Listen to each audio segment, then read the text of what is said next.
This is Art Television.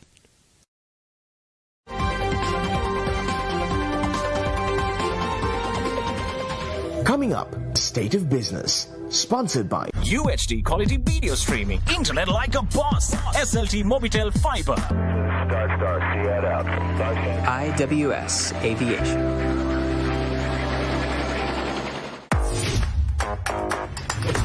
Meet your work and learn targets. Get 30 GB Meet Lite for just 195 rupees and 100 GB Meet Max for 490 rupees. Log on to My SLT app to activate SLT Mobitel.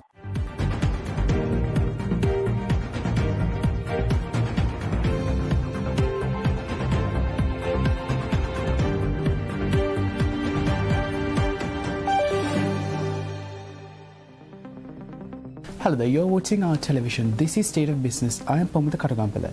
Stay tuned as we bring you the most up-to-date highlights of the day. We have in our headlines: Ceylon cinnamon secures the European Union's geographical indication. And Sri Lanka to issue sophisticated digital ID soon. And now news in detail. The European Union, at a recent ceremony at the BMICH, handed over the geographical indication certification to Ceylon cinnamon, Sri Lanka's first GI certified product. The GI application was made by the Sri Lanka Export Development Board and support by the EU under the EU-Sri Lanka Trade-Related Assistance Project and through technical assistance from the UNIDO and the International Trade Centre.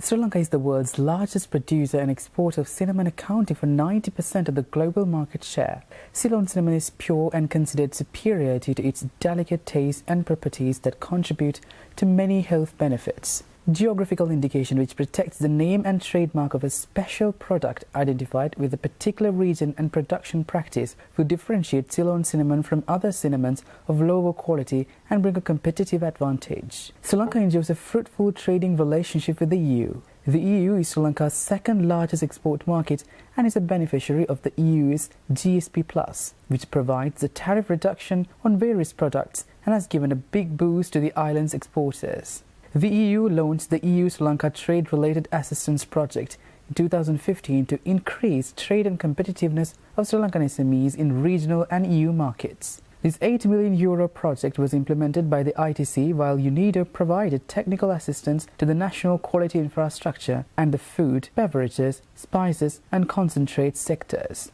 This project supported the EDB in its application process for cinnamon GI registration. Speaking at the event, Chairman and Chief Executive of the Sri Lanka Export Development Board, Suresh Timil, detailed the benefits of the receiving of the geographical indication certification and the steps taken by Sri Lanka to enable its registration. Geographical indication registration will differentiate Ceylon cinnamon in the EU market from the substitutes of lower quality. GI will give us a competitive advantage for market differentiation and a better value proposition for our product. GI prevents all third-party and unauthorized producers from using this indication Ceylon cinnamon in products that do not conform to the applicable standards. This competitive advantage in the EU market is a great opportunity for us to increase our exports and earn foreign exchange through the cinnamon value chain, while, most importantly, benefiting hundreds of thousands of livelihoods in rural communities around Sri Lanka that are involved in cinnamon production and processing. The export of GI-registered products from Sri Lanka has legal provision now with the establishment of a comprehensive and definitive legal framework for the registration of geographical indications in Sri Lanka, approved by the Parliament last month. Accordingly, the Intellectual Property Act was amended by the Parliament to enable the registration of geographical indications in Sri Lanka. Addressing the same event, Ambassador of the Delegation of the European Union to Sri Lanka and the Maldives, Denny Chaibi, detailed the potential of Ceylon cinnamon and the value of an established unique identity. And that's what we want to have for Sri Lanka, that a small number produce something that everyone in the world wants. At the moment, Sri Lanka exports for about $200 million of cinnamon. The overall market is 800 million, but it could grow many folds. But for that, One has a story and sell the story. And that's what we call branding. And here you have lots of elements for branding the cinnamon. First of all, it goes back to the Egyptians, to the Babylonians.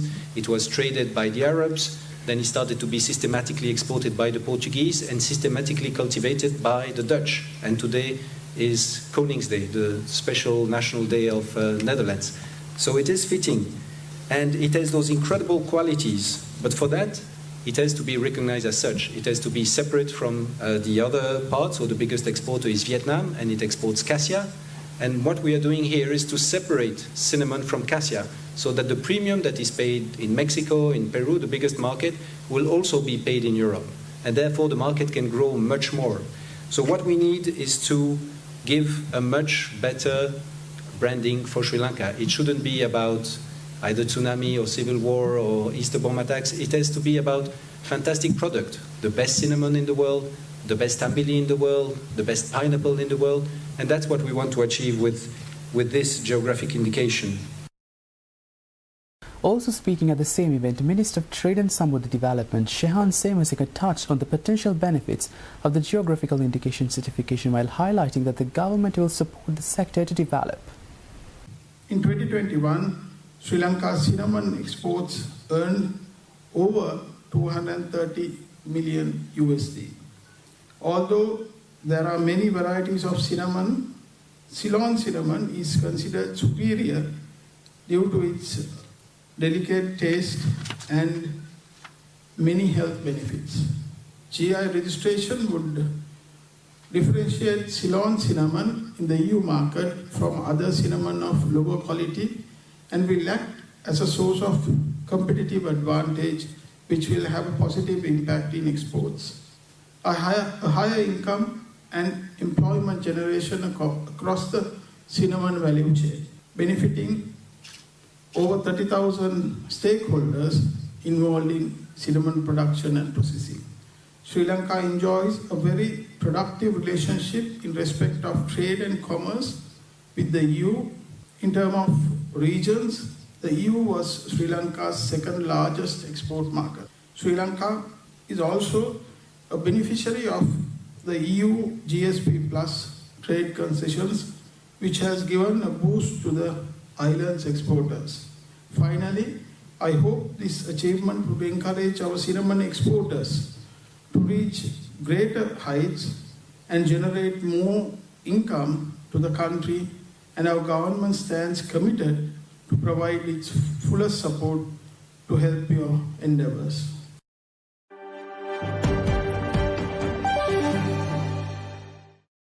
Stay tuned for more stories after the short break.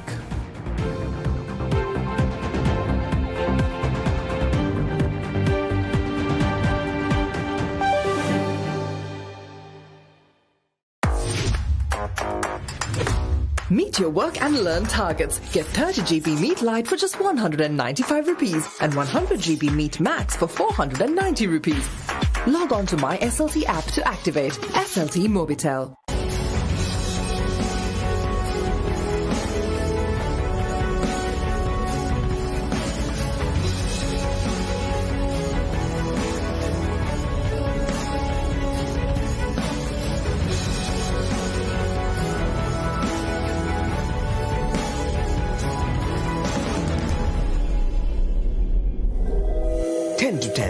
Sponsored by UHD quality video streaming, internet like a boss. SLT Mobitel Fiber.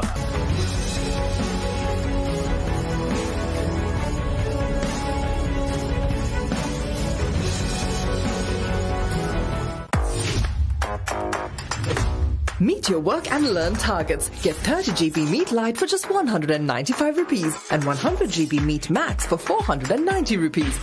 Log on to My SLT app to activate. SLT Mobitel.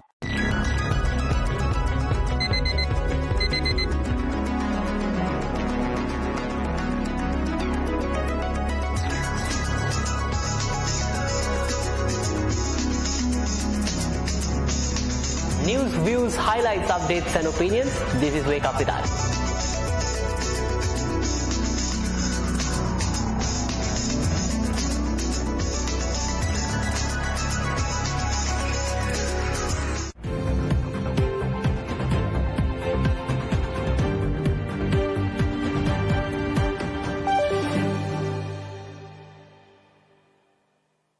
Welcome back.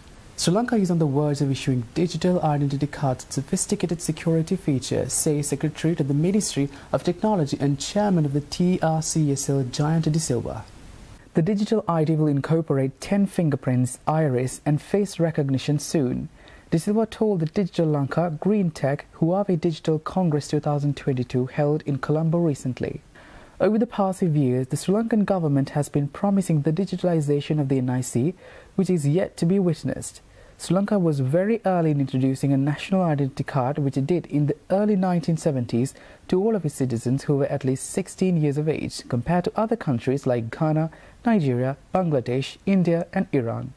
Despite being one of the first countries that introduced it, Sri Lanka is far behind many developed countries in digitalizing its NIC. The Digital ID project was reportedly proposed initially in 2012 when current President Gotabaya Rajapaksa was the Defence Secretary. However, the project did not take off. In 2015, the then government announced plans to launch digital ID cards by early 2016 by prioritizing it above all other development initiatives of the budget. In the same year, the Cabinet of Ministers ratified the proposal to issue digital ID cards. The authorization to issue the cards was vested with the Department of Registration of Persons and ICTA. However, as of October 2018, the project had not gotten off the ground, and the then government attributed delays to a lack of clarity regarding the ownership of the project.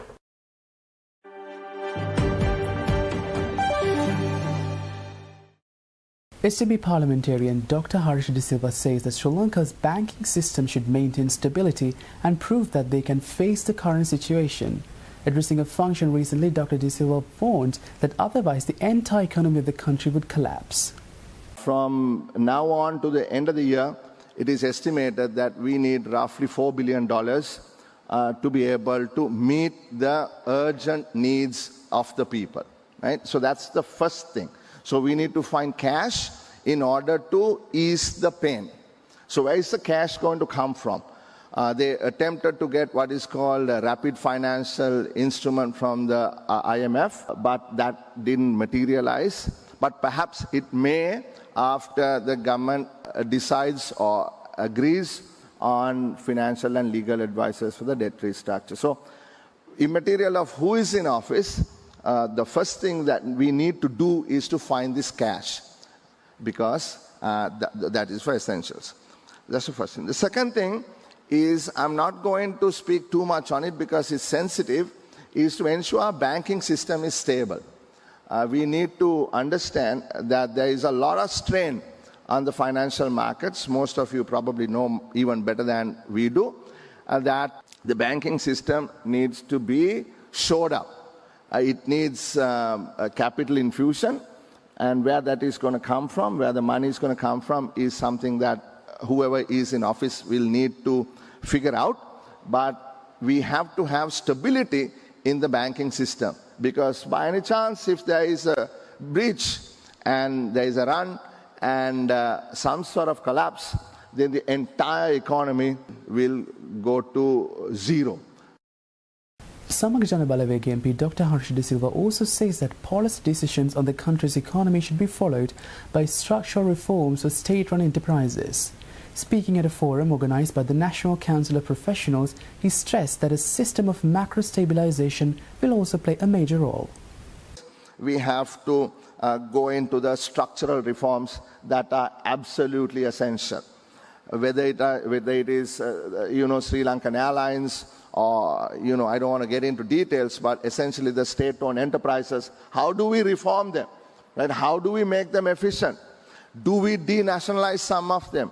Or do we bring in some sort of management structures there so that we could run them efficiently? Do we think about something like Temasek in Singapore, where all the government state-owned enterprises are put into one unit and it is managed efficiently with proper professionals like yourselves? Then along with that is we have to unshackle the markets. The markets are shackled by all the rules and regulations of government, and which has caused tremendous pressure in the ability to freely trade and to enter into business. If you look at doing business index in Sri Lanka, it's something like 100 or something like that. You cannot possibly think of creating wealth in this country if you are stuck in a place where nobody wants to do business.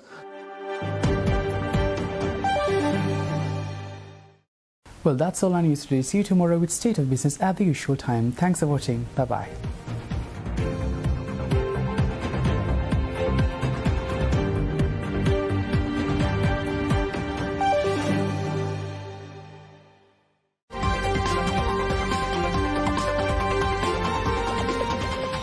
State of Business was sponsored by UHD quality video streaming, internet like a boss, SLT Mobitel Fiber. IWS Aviation.